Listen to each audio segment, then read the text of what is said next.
Patricia Barabalt tells us about the ride to the hospital after first learning that her son was involved in a serious accident.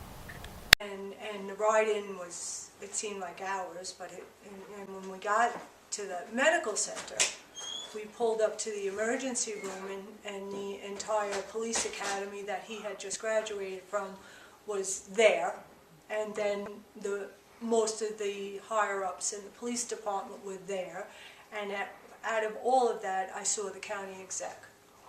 And I turned to my husband and I said, "That's Tom Swazi." So he said, "Yes." I said, "This is very bad."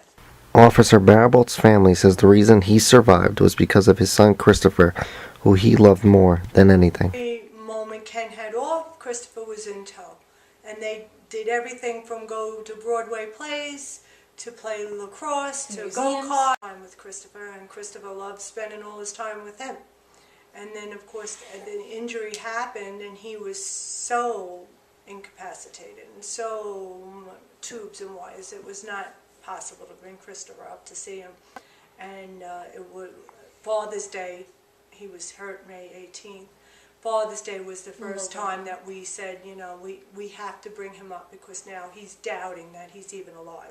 Officer Barabalt is now on the road to recovery and is doing much more than the doctors ever imagined. Don Forsythe, one of his physical therapists at the Regional Center for Brain Injury Rehabilitation in Bayshore, has witnessed Barabalt's progression firsthand. I was the first one to witness him actually take a step. That kind of blew us all away. We didn't think that was actually going to happen. Initially when he came in, he had very little active movement in either leg, so we would do passive range of motion of his legs and stretch him just to keep him as best we could. Aside from learning to walk again, Barabalt gets therapy on his right arm, but it is difficult for him to even bend the arm. Before the accident, he was right-handed, but now he relies on his left hand to do even the simplest task, including writing.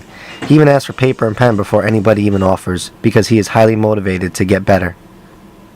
Where does he go from here? I don't know. Anybody's guess. We didn't think he would be to this point.